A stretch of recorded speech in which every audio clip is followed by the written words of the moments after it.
नमस्कार कर्नल साहब, बहुत-बहुत स्वागत है आपका। नमस्कार अंजू जी, धन्यवाद बुलाने के लिए। नमस्कार दर्शकों को। कर्नल साहब, ये जो दिल्ली पुलिस की स्पेशल सेल ने तमिलनाडु से 8 बांग्लादेशी घुसपैठिए आतंकवादी पकड़े हैं, जो कि बांग्लादेश के रास्ते पश्चिम बंगाल से वहां तक पहुंच गए थे और अब बताया जा रहा है कि वो लश्कर का नया मॉड्यूल है।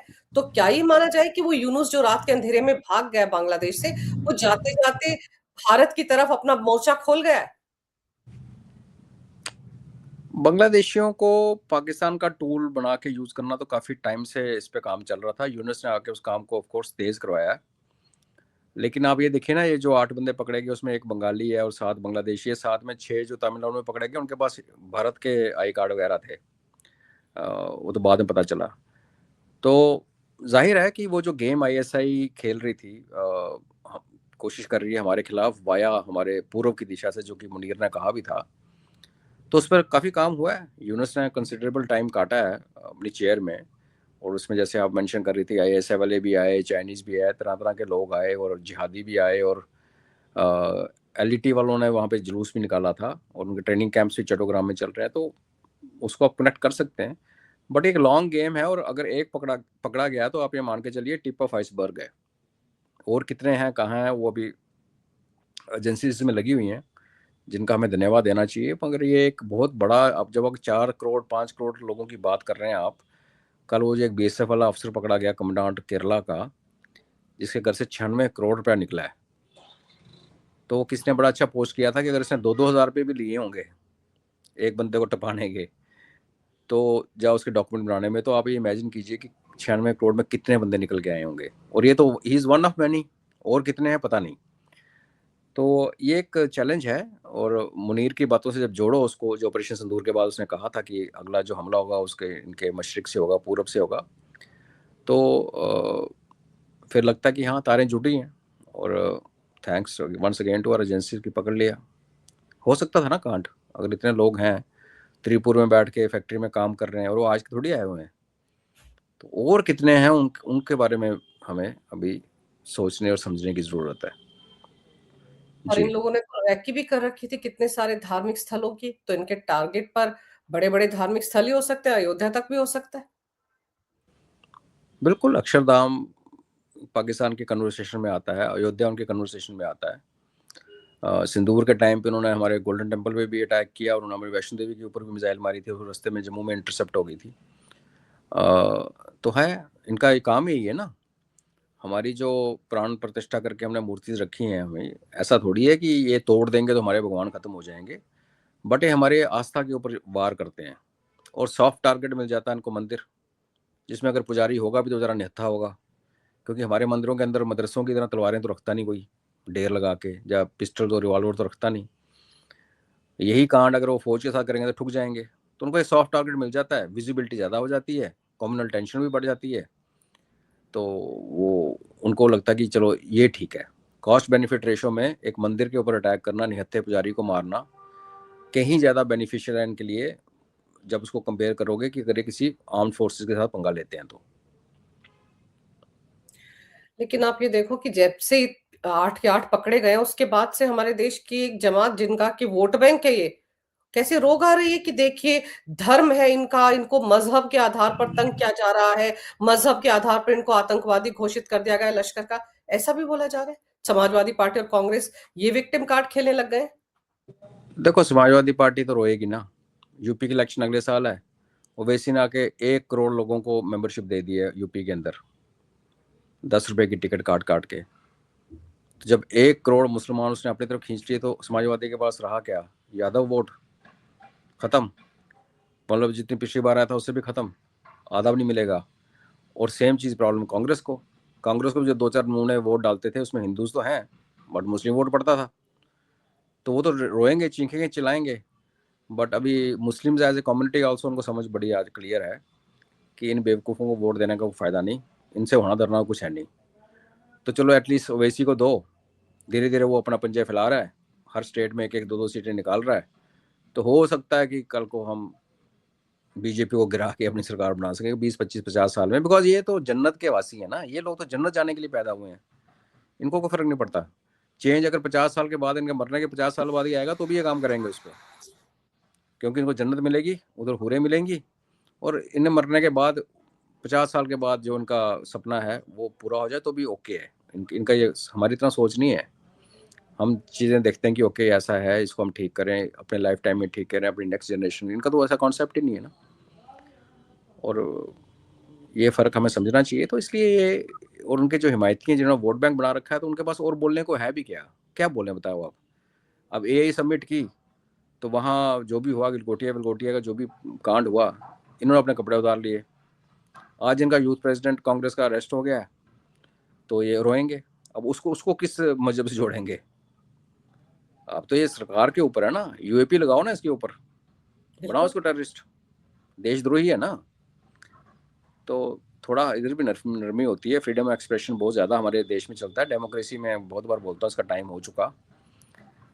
डेमोक्रेसी के डिक्टेटरशिप तो हम कभी भी नहीं बोलते कि लेके आओ, लेकिन डेमोक्रेसी को अमेंड करने की ज़रूरत है। कहीं जो छूटें दे रखी हैं लोगों को बकवास करने की, हर इस टेररिज्म का रिलीजन नहीं होता। आप लिस्ट लगा के देख लीजिए, हमने धर्म के मज़हब के लिहाज में पकड़े हैं, तो दुनिया भर में जो डेजिग्नेटेड टेररिस्ट हैं उनकी लिस्ट देख लीजिए, टेररिस्ट ऑर्गेनाइजेशन की लिस्ट देख लीजिए, वो कौन से धर्म के, बुद्ध हैं क्या या सनातनी हैं। तो ये चूर्ण बेचते हैं ऐसे, क्योंकि ये जो हमारा 30-32% लोग हैं ना देश में, जो जैसे मैं कहूँगा कि जो एंटी बीजेपी वोट देते हैं, वो यही चूर्ण खाते हैं, तो ये इनको खिलाते हैं। कुछ नहीं कर सकते हैं, कोई इग्नोर कीजिए। सच ये है कि इलीगल थे मेरे नज़र में। जो भी बंदा भारत को एंटर करता है बिना परमिशन के, चाहे वो हथियार लेके आए चाहे ना हथियार लेके आए, चाहे वो यहाँ टेररिस्ट अटैक करने आए चाहे फैक्ट्री में काम करने आए, वो मेरी नज़र में टेररिस्ट है।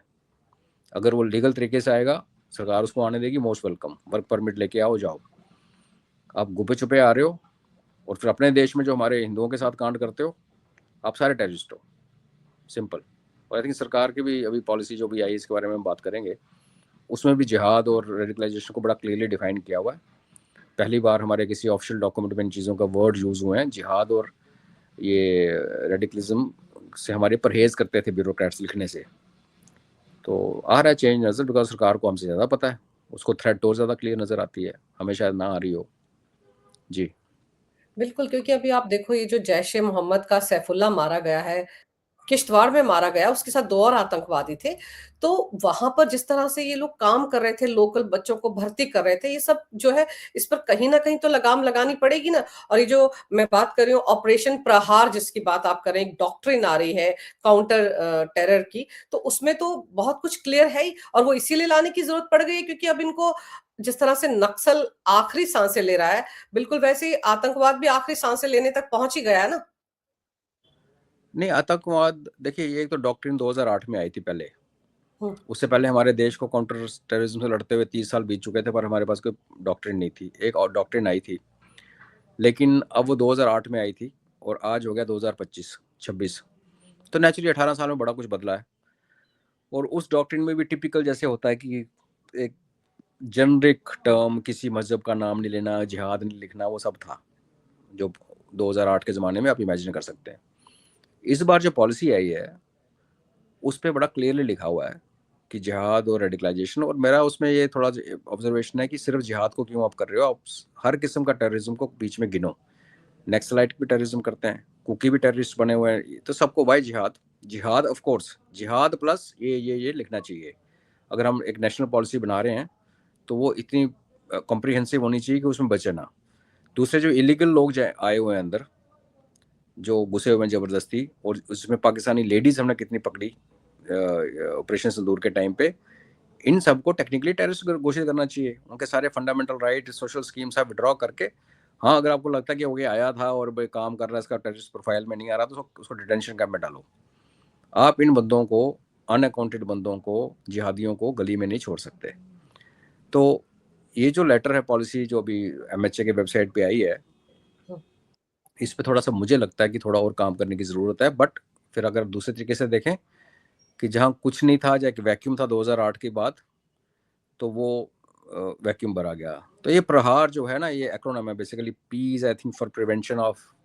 ये पॉलिसी कहती है कि पहले प्रिवेंट कैसे करना है, हुँ। आर है रिस्पॉन्स कैसे करना है, ऐसे एच इज ह्यूमन राइट्स। अभी अब मेरे को पॉलिसी पढ़नी पड़ेगी। बेसिकली ये कहती है कि पहला की स्टेप ये है कि इंटेलिजेंस बेस्ड ऑपरेशन हो, ताकि टेररिस्ट एक्ट हो ही ना। तो ये बांग्लादेशी जो पकड़े गए, या वो जो बॉम्ब ब्लास्ट वाले पहले पकड़े गए, या जो जहर मिलाता हुआ डॉक्टर पकड़ा गया, ये सारा प्रिवेंशन वाले इसमें आता है, जिसमें इंटरनेट बहुत ज़्यादा इम्पॉर्टेंट है। एक चीज़ और इसमें जो मिसिंग है मेरी तरफ, मेरे व्यू में, वो ये है कि इसमें जो स्पेसिफिक टारगेटेड फेक न्यूज़ फैलाते हैं। देखो, एक फेक न्यूज़ क्या है कि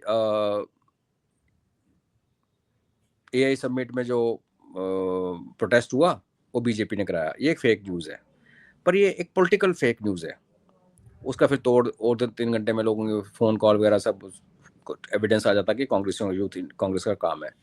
लेकिन अगर आप ऐसा फेक न्यूज़ फैलाएं जिससे आप लोगों को ये भड़काएं, ये कह के कि ये जो, जैसे आपने कहा कि भाई इनमें रिलीजन को देख के हमें विक्टिमाइज किया जा रहा है। मैं आपको इंस्टांस बताता हूँ। एक बार कश्मीर में इनकाउंटर हुआ था, मस्जिद के अंदर टेररिस्ट घुस गए थे, तो फौज ने लोकल मौलवी और सबको बुलाया, तो उन्होंने कहा कि देखो मस्जिद के अंदर ये घुस गए, इनको नहीं घुसना चाहिए था, आप इनको मारो। तो उनको जब मारा गया तो उसमें 3-4 खिड़कियों के शीशे टूटे, वो उसी टाइम रिपेयर करके दे दिए गए। लेकिन एक फ़ोटो उसमें आई जिसमें वो शीशे टूटे हो कुरान के ऊपर गिरे हुए थे। तो वो फ़ोटो पे एक बहुत बड़े इन्फ्लुएंसर लड़की ने कश्मीर में उसके ऊपर खून के धब्बे फ़ोटोशॉप किए और ट्वीट कर दिया कि देखो ये भारतीय फ़ौज कर रही है, कुरान की बेइज्जती कर रही है। नो, ये जो चीज़ है ना, इसका क्लियर कट इम्प्लीकेशन दिखता है कि जो उसको पढ़ेगा, पहली बात वो करेगा कि उसको बोलेगा जो इसको काफिर देखे उसको मारो। और जो पहले ही ऑलरेडी रेडिकलाइज्ड है, वो हथियार ढूंढेगा फिर कि अब इस देश में गुजारा ही नहीं बचा, हमारा कुरान शरीफ को ही बेइज्जत कर दिया, तो चलो मैं को मारूंगा। वो ऐसे, और बाद में उस पर एफआईआर हुई और बाद में वो ठीक हुई, उसको हुआ जो होना था, अभी बड़ी नेशनलिस्ट बन गई है। कहने का मतलब ये है कि ऐसे वाला प्रचार, फेक न्यूज़, जो दंगा दूंगा तो चलो एक बात हो गया, जो टेररिस्ट को पैदा कर सकता है। क्योंकि आज के ज़माने में ना अंजू जी, किसी टेररिस्ट को पाकिस्तान जाके ट्रेनिंग लेने की ज़रूरत नहीं है। आप यहाँ घर में बैठ के, अगर आपका दिमाग ख़राब हो गया, उसको ख़राब करने के लिए जो प्रोपेगेंडा की मैं बात कर रहा हूँ, आपने कुछ वीडियोस देखे, आपने कुछ डॉक्टर्ड फोटोज़ देखे, कुछ ट्वीट्स देखे, फेक न्यूज़ देखी, डीप फेक आप देखो कैसे कैसे आ रहा है, और आप उसको विश्वास करके आप नेट पे बैठे और आपने सर्च करना शुरू किया कि मैं घर की पड़ी हुई वस्तुओं के साथ बॉम्ब कैसे बना सकता हूँ, और आपको नेट बताएगा कि आपके घर में ये देखो, ये देखो, ये 4 चीज़ें मिक्स करो, उसमें ये रखो, ये डालो और ये इसमें ठोक दो।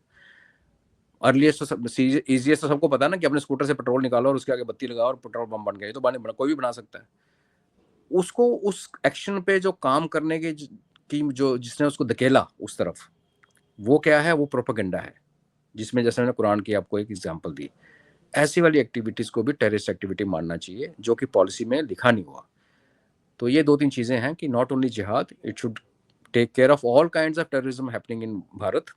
हालांकि इन्होंने केमिकल, न्यूक्लियर, बायोलॉजिकल वॉरफेयर का उसमें मेंशन किया हुआ है, बट दैट इज, उसको अब मोडस ऑपरेंडी है कि एक टेररिस्ट है वो आपको कैसे अटैक कर सकता है, गोलियां चला सकता है, आपके पे केमिकल अटैक कर सकता है ना। लेकिन उसको सिर्फ जिहादियों तक ना लिमिट रखें, उसको तरह तरह के लोगों को इसमें डालें। और प्रोपेगेंडा की एक इसमें आइडेंटिफिकेशन करनी चाहिए कि जो भी बंदा जो तीसरे इंसान को एक टेररिस्ट एक्ट करने पे मजबूर करे, या उत्साहित करे, या प्रेरित करे, वैसे वाले पोस्ट को, ट्वीट को, फेसबुक में जहाँ भी डाला गया, उसको भी टेररिस्ट एक्ट मानना चाहिए।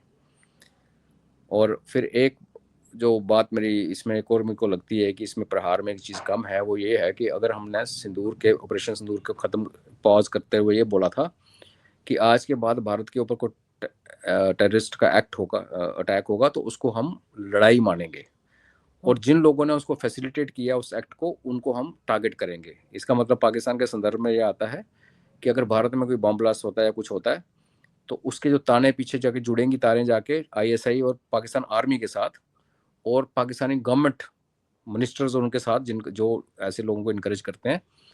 तो अब हम मदरसों को नहीं, हम उनको ठोकेंगे। तो उस चीज़ को, क्योंकि हमने डॉक्ट्रिन उसको डिक्लेयर किया है, तो उसको भी काउंटर टेररिज्म पॉलिसी के अंदर, प्रहार के अंदर लाना चाहिए था। क्योंकि फिर लगता है कि एक बड़ा सुलझा हुआ डॉक्यूमेंट है जिसमें सब कुछ कवर हो गया मोटा मोटा। ये कुछ है, बट मैं, बॉटम लाइन ये है कि 2008 के बाद डॉक्यूमेंट हमारे पास कोई नहीं था। वो जैसे टेररिज्म इवॉल्व हो रहा है, वैसे वो पॉलिसी इवॉल्व नहीं हुई थी, ये हुई है। रेडिकलाइजेशन, एक हम शुरू से कहते हैं कि कश्मीर में जो प्रॉब्लम है वो पॉलिटिकल प्रॉब्लम नहीं है, वो एक इस्लामिक फंडामेंटलिज्म की प्रॉब्लम है। लेकिन सरकारें, चाहे वो कांग्रेस की हों, चाहे वाजपेयी साहब की भाजपा या अभी वाली भाजपा, इन सब ने एक ही मेंटेन किया है कि कश्मीर में जो प्रॉब्लम है पॉलिटिकल प्रॉब्लम है। तो थैंक गॉड कि इन्होंने रेडिकलाइजेशन वर्ड को अभी इसमें डाला। हम तो 90s में इनको कहते थे, इनपुट जाती थी दिल्ली कि ये फंडामेंटलिस्ट प्रॉब्लम है। इसमें उन्होंने एक वर्ड और यूज़ किया हुआ है, सॉफ्ट प्रीचर। जो लोग अच्छे अच्छे धर्म के ज्ञान देते हैं तो उनको यूज़ करके लोगों को ठीक किया जाए। तो ये तो हम 90s में कहते थे सरकारों को कि भाई यहाँ पे इतने मस्जिद बन गई कश्मीर में, हर घर हर गांव में मस्जिद बन गई है नई चमचमाती। उसमें जो मुल्ला है वो सहारनपुर से देवबंदी आगे बैठा हुआ है, जिसका लोकल कोई लेना देना नहीं है और वो लोगों को बरगला रहा है। मगर उस टाइम ये कंपल्शन की सरकारें स्टेट में कश्मीर बेस्ड गवर्नमेंट्स होती थी, कभी पीडीपी की, कभी एनसी की, कभी कांग्रेस की। तो तब हम बस हाथ ही मलते रह गए कि इनको हम बोलते हैं सुनते नहीं। लेकिन अब ये पॉलिसी है तो एटलीस्ट कुछ जो गैप्स हैं वो इस पॉलिसी ने कवर किए हैं। हालांकि मैं फिर लास्ट में कहूँगा ये इतनी कॉम्प्रिहेंसिव नहीं है जितनी होनी चाहिए थी। जी। लेकिन जैसे आपने कहा रेडिकलाइजेशन के बारे में इसमें जिक्र है, और अभी आप याद करो कि पिछले दिनों एक सर्वे किया गया था कश्मीर घाटी में जितने भी मस्जिद और मदरसे हैं, कि कौन कौन लोग काम करते हैं, कहाँ कहाँ से फंडिंग आती है, कौन कौन वहां से बाहर जा रहा है। यहाँ तक कि स्टूडेंट्स को भी उसके दायरे में लाए थे कि यहाँ से कौन कौन स्टूडेंट है, कौन कौन से राज्य में जाकर नौकरी कर रहे हैं या पढ़ने के लिए जा रहे हैं, ये सब भी था। तो आपको लगता है कि ये भी एक तरह से इसी पॉलिसी का पार्ट होगा?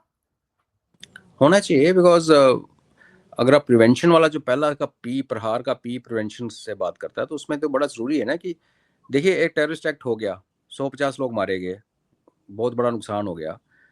उसके बाद आपने पकड़ के पीटा कूटा मारा, वो तो चलो अंडरस्टूड है, वो हर स्टेट करती है। आर्ट तो इसमें ये है कि आप उसको प्रिवेंट करो। और अगर आपने प्रिवेंट करना तो जो आप कह रहे हैं ये आपको जरूरी है। आपको पता होना चाहिए कौन सी मस्जिद में कौन है, वो किस किस्म की बातें करता है, किस गांव का बच्चा जो घर में रोटी खाने के लिए नहीं है वो एमबीबीएस करने बांग्लादेश कैसे पहुंच गया, या एक बच्चा उठ के ईरान कैसे चला गया, और तीसरा बच्चा टर्की कैसे चला गया। पहले पाकिस्तान भी जाते थे कश्मीर से। बांग्लादेश। बांग्लादेश तो अब भी जाते हैं, 4,500 हम्म। के आसपास हैं। हम्म। पाकिस्तान अभी एमबीबीएस सरकार ने डी रिकोगनाइज कर दी है। इन्होंने गिलानी, हुर्रियत के गिलानी को वैकेंसी दी हुई थी पाकिस्तानी सरकार ने कि इतनी सीट्स हम कश्मीरी को देंगे। जो भी नंबर था 25 थे 50 थे। तो जो जाने माने व्यक्ति, देखो ये टेररिज्म हो कुछ हो, मरता तो कॉमन बंदा ही है ग्राउंड पे। जो पैसे वाले इन्फ्लुएंसर वहाँ भी ऐश करते हैं। तो जो जिन लोगों को अपने बच्चे पढ़ने के लिए भेजना, वो फ्री एजुकेशन पाकिस्तान में एमबीबीएस की, तो वो गिलानी के बाद जाते थे। उसको जो भी 5, 10, 15 लाख रुपया पकड़ाते थे, वो एक सर्टिफिकेट साइन करता था, रिसीट की, हाँ भाई रिसीट नहीं मतलब रिकमेंडेशन कि इसको मैं भेज रहा हूँ, वो दिखा के उनको पाकिस्तान के अंदर एमबीबीएस। अब एमबीबीएस का स्टैंडर्ड कितना, पाकिस्तान के डॉक्टर कितने हैं वो तो रब ही जानता है।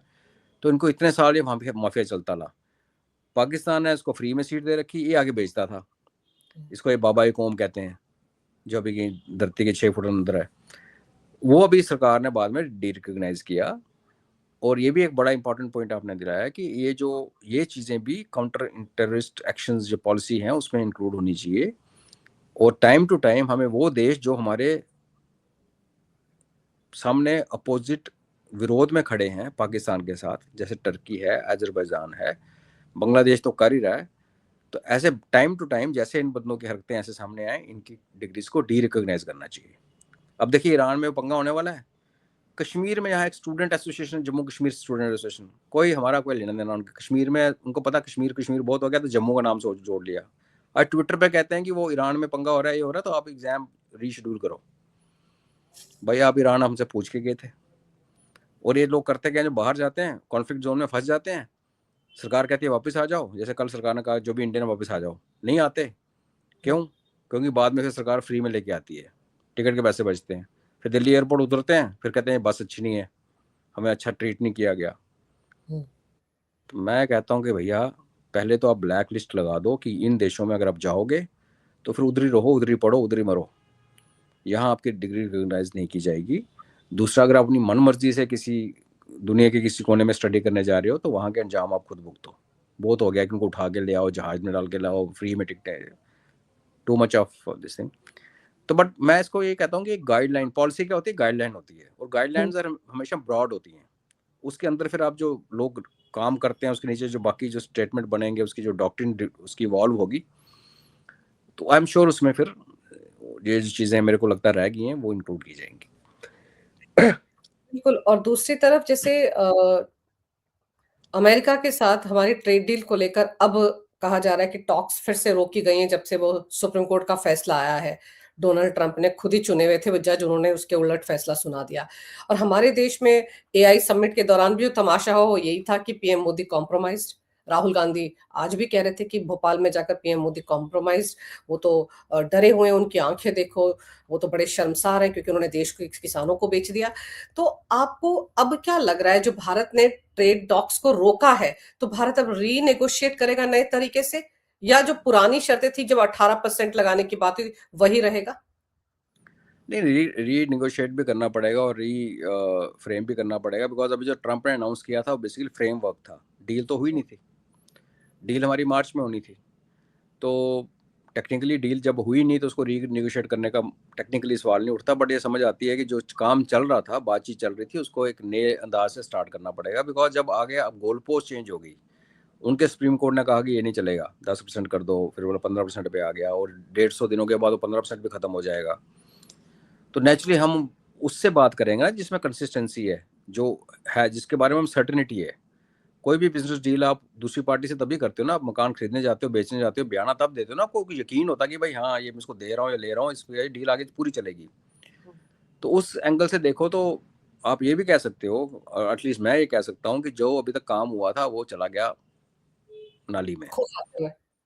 अभी जब एक यूएस की जब पोजीशन क्लियर होगी, चाहे उसका सुप्रीम कोर्ट करे, उसकी कांग्रेस करे, या ट्रंप बोले, 150 दिन 100 दिन पे नहीं बिजनेस चलते ना जी। आपने 150 के दिन को रख के आपने 15% पे कर लिया डील, और बाद में वो 150 दिन के बाद उसको रिवाइव करने के उसको मौका नहीं मिला, और दुनिया बाकी जिसने डील नहीं की वो 10% पे ऐश कर रहा है।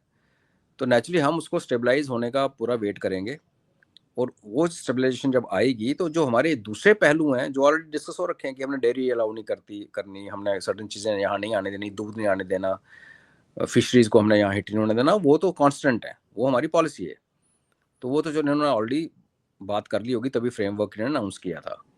लेकिन परसेंटेज जैसे है, और इसमें कितना चीज़ों को आपने, जैसे जेनरिक मेडिसिन यहाँ से जाते हैं जिसको बिना टैरिफ के लेते हैं, उसी तरीके से उनकी, जैसे हमने यूरोप को बोला कि आप 140% पे जो गाड़ियाँ आती हैं भारत में, आपकी 140% कस्टम ड्यूटी पे अभी 40 हो जाएगा, फिर उसके बाद 10% पे आ जाएगी।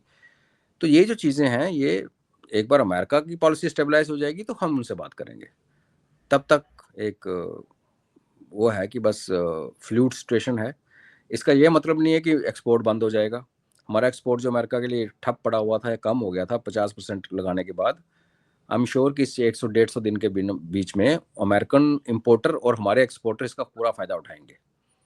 क्योंकि जब ये ट्रंप आया जनवरी में पिछले साल, और उसने आते ही बोला कि मैं टैरिफ को एक ब्लैक बोर्ड सा लेके आया था जिसमें लाइटिंग जल रही थी। तो उसके बाद अगर आपने यूएस की जो एक्सपोर्ट अगर इंपोर्ट डेटा अगर चेक करें तो एकदम से स्पाइक आई, क्योंकि उनको पता था ये कुछ ना कुछ बेवकूफ़ी करेगा। तो वहाँ के इंपोर्टर्स ने जितना उनके गोडाउन में स्पेस थी ना, उन्होंने अपने गोडाउन भर लिए। तो भारत से बहुत ज़्यादा, अगर हम 1 रुपये का एक्सपोर्ट कर रहे तो वो 1.25 रुपया 1.5 रुपये तक हो गया 2 महीने के लिए। उसके बाद इसने टैरिफ लगा दिया, तो वो अगले 2 महीने और इस मस्ती में निकल के अमेरिकन के, उनको प्रेशर नहीं पड़ा कि जो गोडाउन में सामान बचा था ना, तो उसकी कॉस्ट उन्होंने बढ़ा दी। इंपोर्टर्स होते हैं, उन्होंने तो चाहे सामान 2 महीने पहले लाया, वो बोलेगा आज ही लेके आया हूँ जी, मैं 18% पे करके आया हूँ। कॉस्ट बढ़ी लेकिन इतनी नहीं बढ़ी। फिर एक टाइम आया जब हमारे यहाँ से एक्सपोर्ट बंद हो गया प्रैक्टिकली, जैसे फार्मास्यूटिकल वगैरह को छोड़ के जो जिन पर टैरिफ लगा था वो चीज़ें बंद हो गई। कौन लेगा 50% टैरिफ के ऊपर, और कौन यहाँ से भेजेगा? तो उसमें क्या हुआ कि फिर वहाँ पे इन्फ्लेशन बढ़नी शुरू हुई। फिर जो गोडाउन के खाली हो चुके थे, जो उन्होंने 2-4% 10% बढ़ा रखा था रेट, लोग ओके कर रहे थे, जब वो रेट जब देखा वो 50-60% ऊपर जाने की नौबत आ गई तो वो सारा ठप हो गया। तो ये जो विंडो खुली है 150 डेज की, मुझे लगता है कि ये हमें अगेन, अगर आप डेटा स्टडी करेंगे आने वाले 1-2 महीने का, तो हमें लगेगा कि हमारी एक्सपोर्ट एकदम से स्पाइक ऊपर चली गई। लेकिन वो ऊपर जाए और प्लेट्यू फॉर्म में चले, जब ऊपर और ऊपर ना जा सके, एटलीस्ट कांस्टेंट हो जाए, उसके लिए अमेरिका की स्टेबिलिटी, पॉलिसी स्टेबिलिटी वहाँ होना ज़रूरी है। तो आई थिंक भारत उसका वेट करेगा, और क्योंकि ट्रेड डील साइन ही नहीं हुई है तो फिर उसको हम कह सकते हैं कि कुछ नहीं, ठंडे बस्ते में है फिलहाल। ट्रेड डील साइन नहीं हुई है, लेकिन रायता देखो ना कैसे फैलाया जा रहा है। मतलब ये भी तो प्रोपेगेंडे के, फेक प्रोपेगेंडे के कैटेगरी में आएगा ना। तो ये जो ऑपरेशन प्रहार है या प्रहार पॉलिसी लेकर आ रहे हैं, उसके दायरे में तो ये भी आना चाहिए कि आप आना कैसे चाहिए। किसानों को बिल्कुल, भड़का रहे हैं। अभी तो ट्रेड डील बिल्कुल, साइन ही नहीं हुई। एब्सोल्युटली। क्या पता कल कोई हताश होके किसान उठे और अपने आप को फोड़ दे, बॉम्बे में आके, दिल्ली में कहीं चौक में खड़े होके, तो नेचुरली फिर टेररिस्ट एक्ट हो गया ना, और उसका इंस्टिगेटर तो यही है। तो मैं खुद आपसे सहमत हूँ कि ये इस डॉक्यूमेंट को और कॉम्प्रिहेंसिव होने की जरूरत है। जी। और अगर हम डोनाल्ड ट्रंप की बात करें तो डोनाल्ड ट्रंप आजकल ईरान को लेकर बड़े ठंडे से पड़ गए। पहले तो अब हमला किया, कल किया, परसों किया, बातचीत चल रही है, जहाज पहुंच रहे हैं। अब ऐसा क्या हो गया कि डोनाल्ड ट्रंप ज्यादा बात ही नहीं कर रहे ईरान पर? बस ये है कि उनको बातचीत चल रही है, 8 दिन दे दिए, 10 दिन दे दिए, ये सब क्या खेल खेल रहे हैं आप? अंजू जी, आप मॉरल ग्राउंड्स पे देखें तो अमेरिका के पास कोई रीजन नहीं है ईरान को अटैक करने का। ईरान किसी भी तरीके से अमेरिका को ना थ्रेटन करता है, ना उनको कोई इम्पैक्ट करता है। ईरान का लोचा है इसराइल के साथ, जिसमें दोनों बेवकूफ़ हैं। ईरान जिसने खामखा की फौज खड़ी कर दी इसराइल को डुबोने के लिए, और इसराइल जो उनको भी चेप रहा है, इनको भी चेपता है। ये हो गया रूल बेस्ड, जो हम बात करते हैं ग्लोबल रूल बेस्ड, वो तो गया डिब्बे में। जो मस्कुलर बंदा है उसको कोई रूल वूल से फर्क नहीं पड़ता। दूसरी बात आती है कि मिलिट्री इक्वेशंस की। आप अपने घर से इतना दूर लड़ रहे हो, और आप कह रहे हो कि आप बूट्स ऑन ग्राउंड नहीं डालोगे, तो बेसिकली आप एक air based, missile based warfare लड़ने के चक्कर में घूम रहे हो। और उसमें प्रॉब्लम यह है कि ईरान के पास इतने ज़्यादा मिसाइल्स हैं कि जब आप पहली मिसाइल इस पर दागोगे किसी शिप से, तो ये आपको नहीं मारेगा, ये इसराइल को ठोकेगा।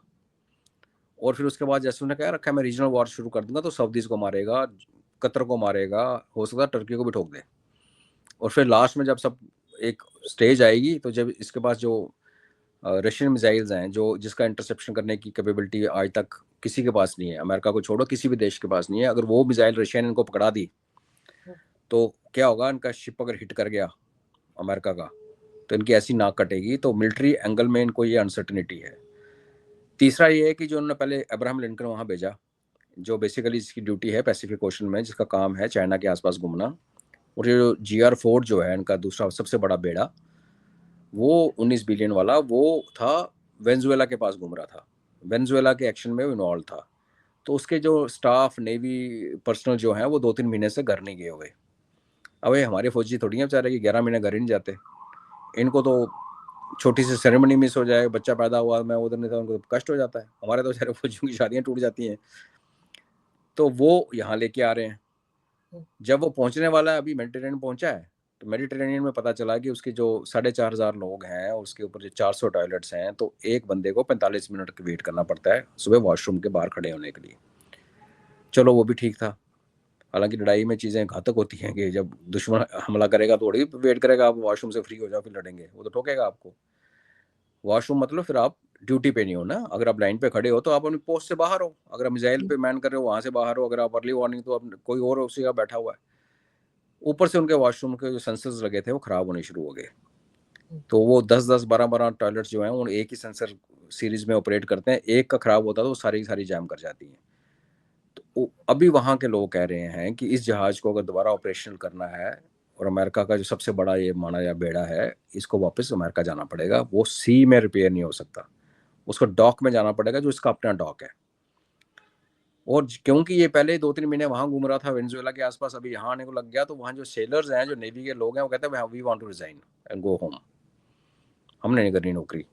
क्योंकि देखो, आप दूसरों की लड़ाई लड़ने में ना आपको कोई इंटरेस्ट नहीं होता। आपके देश के ऊपर बनाई जब ये हुआ 9/11, लड़े तो ये आके अफगानिस्तान में, लेकिन एक बैकअप माइंड में लोगों को ये था, अमेरिकन सोल्जर्स को, कि इन्होंने हमारी धरती पे अटैक किया, हमारे अमेरिकन मारे हैं, तो हमने इनको ठोकने के लिए यहाँ भी जाना पड़ा। ईरान के लिए क्या जस्टिफिकेशन है? मगर तीसरा पहलू है फिर इसराइल का। इसराइल का इन्फ्लुएंस यूएस के ऊपर सबको पता कितना हावी है। और आज इसराइल कुछ भी हो, वो कहता कि इसको मार के जाओ ईरान को। तो ये 3-4 चीज़ें हैं जिसमें अमेरिका का क्लियर जा तो एज नहीं है, उसकी अपनी परेशानियां हैं, जस्टिफिकेशन नहीं है, और इसराइल का प्रेशर है। और इन सबसे ऊपर एक बड़ी बात जो इसको काउंटर करती है, मैं इसलिए बड़ी देर से कह रहा हूँ कि 30% चांसेस लड़ाई लगने के, ज़्यादा नहीं है। 30% भी इसलिए कि ट्रंप है, और वो भी इसलिए कि ट्रंप के घर के अंदर जो सुप्रीम कोर्ट की रूलिंग आई, उसमें $150 बिलियन जो इन्होंने एक्स्ट्रा टैरिफ कलेक्ट किया था अपने बिजनेस हाउसेज से, इंपोर्टर से, उन्होंने भी एक फाइल कर दी है अपील कि हमारे 150 बिलियन वापस करो। इकॉनमी टूटी हुई है, डेट आपका ऑलमोस्ट 40 ट्रिलियन हो गया। 100 दिन में आपका जो डेट है 1 ट्रिलियन बढ़ जाता है। इधर से आपके 150 बिलियन रिफंड करने पड़ गए। मिड टर्म सिर के ऊपर है, पॉपुलरिटी जीरो है। सुप्रीम कोर्ट ने कहा कि आपने जो जो प्रिटेक्स्ट बनाया है कि एक इमरजेंसी पावर्स यूज किए हैं, इमरजेंसी वाली बात ही कोई नहीं है। तो इन सब चीज़ों का एक ही इलाज है कि ईरान पे हमला बोल दो, लड़ाई लग गई, इमरजेंसी लग गई, दुनिया का ध्यान बट गया। लेकिन उसमें वही बात आती है कि ईरान तो तबाह होगा होगा, वो तो नंगा नहाएगा क्या निचोड़ेगा, कोई फर्क नहीं पड़ता, वो भी जिहादी हैं। लेकिन अगर मरते मरते वो इसराइल को चेप गए, जो कि उन्होंने पिछली बार बताया था, पिछले जून में जब सेकंड फेज आई थी तो इसराइल की बस हो गई थी, आयरन डोम शोम बंद हो गया था काम करना, और साथ में कॉम्प्लीमेंट्री बेसिस पे एक अमेरिकन जहाज ठुक गया इस बेड़े में से। अगर मेन जहाज ना उड़े, कोई और उड़े, तो अमेरिका का नाक कहाँ गया फिर। और फिर हम ये नहीं क्यों ना भूलें कि अमेरिका ने इस टाइम चाइना को बड़ा परेशान कर रखा है, उसकी एनर्जी की सप्लाई ऑलमोस्ट बंद कर दी है, बिकॉज ईरान मेन सप्लायर था और रशिया मेन सप्लायर है। सी मैक शेक सब बंद है इस टाइम। तो ईरान के जो जहाज हैं वो तेल लेके पूरा हमारे अंडमान में से होते हुए मलक्का स्ट्रेट होते घूमते घामते लंबे रूट से जा रहे हैं, 14-15 दिन लगते हैं एक जहाज को। तो वो जो काफिला जा रहा है वो भी वल्नरेबल है, क्योंकि मलक्का स्ट्रेट के उस तरफ हम तो नहीं करेंगे बंद। लेकिन अमेरिका का बेड़ा जो अब्राहम लिंकन है, उसका काम क्या है कि सिंगापुर के आसपास उसको बंद कर दो। तो अगर ऐसी हालत उसको जो दिख रहा है चाइना को खतरा, तो क्या चाइना, जिसका उसकी लड़ने की नीति भी यही है अपने घर से दूर लड़ो, तो वो क्या चाहेगा नहीं कि अमेरिका को ईरान में फंसा दे। और फिर रशिया नहीं ये चाहेगा जिसको आपने फंसा रखा है इतने सालों से यूक्रेन में। तो ईरान एक ऐसा पॉइंट बनता है पिवट, जो अमेरिका की भी विसिनिटी में नहीं है, रशिया की विसिनिटी में नहीं है, चाइना की विसिनिटी में भी नहीं है। और तीन बड़ी पावर्स एक दूसरे को सॉर्ट आउट करने के लिए एक न्यूट्रल जगह पर लड़ेंगी, जिसका इम्पैक्ट उनके घर पे डायरेक्ट नहीं आएगा क्योंकि दूर है, आंखों से ओझल है। वो अगर हो जाता है तो फिर एक वर्ल्ड वार शुरू होगी, क्योंकि जब वो होगा तो फिर जी चाइना अपने साउथ चाइना सी में कुछ करेगा, ताइवान के साथ करे, ब्लॉकेड लगाए, हमला करे, फिलीपींस, वियतनाम, बहुत सारे इंटरेस्ट हैं दुनिया भर को। अमेरिका ने एश्योरेंस दे रखा कि हम आएंगे बचाने के लिए, ताइवान के लिए पहले मना कर दिया कि हम नहीं आएंगे। अब देखते हैं फिलीपींस और वियतनाम को क्या करेंगे। तो ये प्रेसिडेंट ट्रंप के सामने जब ये बातें डिस्कस होती हैं, चाहे वो हमें बेवकूफ़ लगता है, कुछ नहीं, वो बेवकूफ़ नहीं है, वो जो अमेरिका चोरी चोरी चोरी चोरी करता था वो सरेआम कर रहा है। और वो एज ए प्रेसिडेंट उसके पास पूरा ग्रुप है, उसके एडवाइजर्स हैं, उसमें फौजी हैं जो समझाते हैं। आज एक आर्मी जनरल का भी बयान आया अमेरिका का कि बहुत रिस्की है, ईरान में जूझना रिस्की है। वो मिलिट्री पॉइंट ऑफ व्यू से कह रहा था, जिसमें मिसाइल वगैरह की बात हम कर चुके हैं। लेकिन इसके लिए डबल रिस्की है, मिलिटरली वहाँ से रिस्की है, और कुछ दग्गा लग गया, कोई बंदा मर गया और बूट्स ऑन ग्राउंड वाले को शिप पे बंदे मरने शुरू हो गए, आपकी डेड बॉडीज घर लाई, तो आपको तो पॉलिटिकली भी आप रिस्की हो गए। तो ये चक्कर है कि वो एक डिसीजन नहीं ले पा रहा, या उसको पेंड कर रहा है। मे बी क्योंकि ईरान और अमेरिका का इतिहास है कि एक नूरा कुश्ती करके निकल जाते हैं, बहुत बार किया है उन्होंने। नूरा कुश्ती भी कर सकते हैं, हो सकता है कि एग्रीमेंट अनाउंस कर दें जिसकी को मतलब ना हो, कि ईरान वादा करता है कि हम ये नहीं करेंगे, अमेरिका वादा करता है ये वो करके, तो चले जाओ, बट उसमें इसराइल खुश नहीं होगा।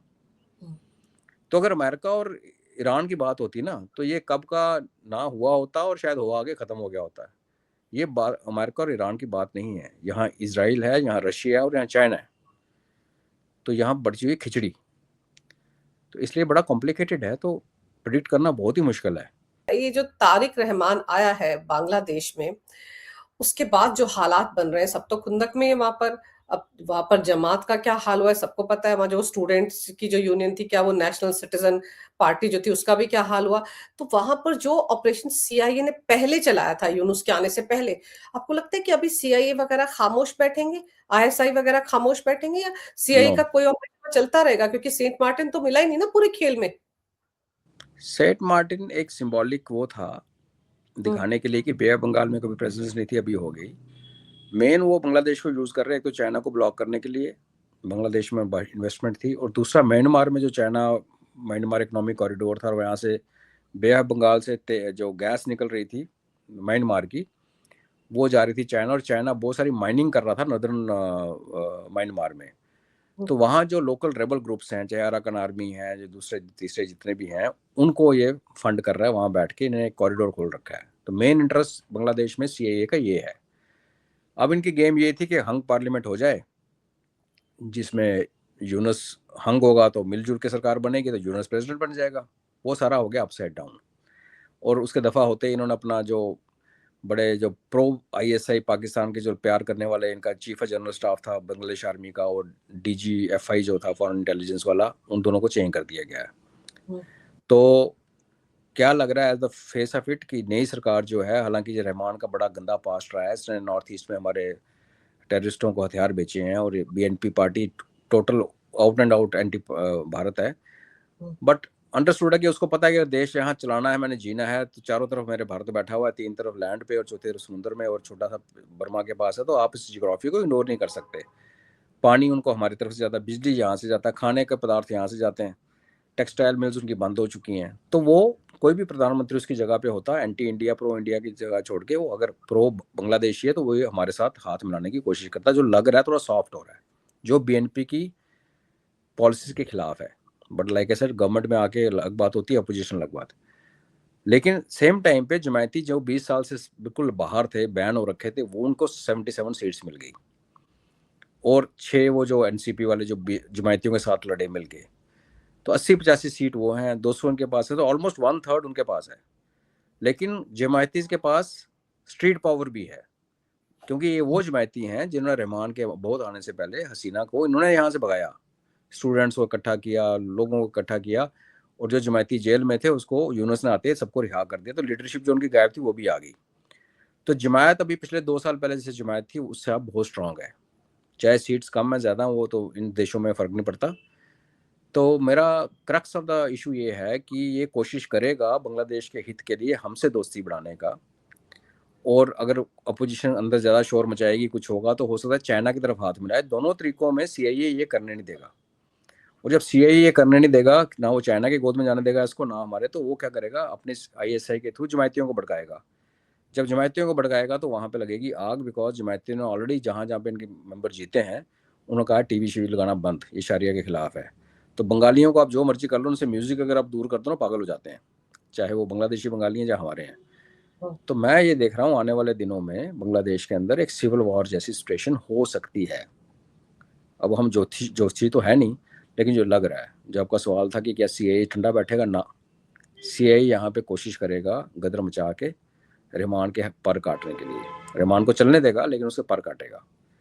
उसमें फिर कितनी बलियां लगेंगी, क्या होगा, वो आने वाला समय बताएगा। बिल्कुल ठीक कह रहे हैं आप, क्योंकि आपको याद होगा एक वो अमेरिकन डिप्लोमेट का एक ऑडियो लीक हुआ था, जिसमें वो जमात के किसी पत्रकार से बात कर रहा था कि ऐसे एक हंग वो बनाएंगे, फिर वैसे ही तारिक रहमान तो कितने केसेस में उलझा हुआ है, इसकी सरकार गिर जाएगी, फिर हम जमात को लेकर आएंगे। तो ये सब स्ट्रेटेजी कहीं ना कहीं सोची गई है, इसीलिए सब बातचीत हो रही थी। पर चलिए देखते हैं ये जो ऑपरेशन पॉलिसी प्रहार लेकर भारत आ रहा है, इससे क्या असर पड़ता है आतंकवाद पर, और कैसे नकेल कसी जाती है। लेकिन फिलहाल तो काफी मारे जा रहे हैं, तो लग रहा है वो पॉलिसी पेपर अब आए हैं, लेकिन काम उस पर चल रहा है। या आपने वो सर, तो, जी जी जी, वो काम तो चल ही रहा था। ट्रू। बिल्कुल। और अब जब पॉलिसी आ जाएगी तब और पुख्ता तरीके से चलेगा, यही माना जा सकता है। आपने सर समय निकाला, बहुत विस्तार से इस विषय पर बड़ी अहम जानकारी मेरे दर्शकों को दी, आपका बहुत बहुत धन्यवाद। नमस्कार, भारत माता की जय, ठीक है। वंदे मातरम, जय हिंद। जय हिंद।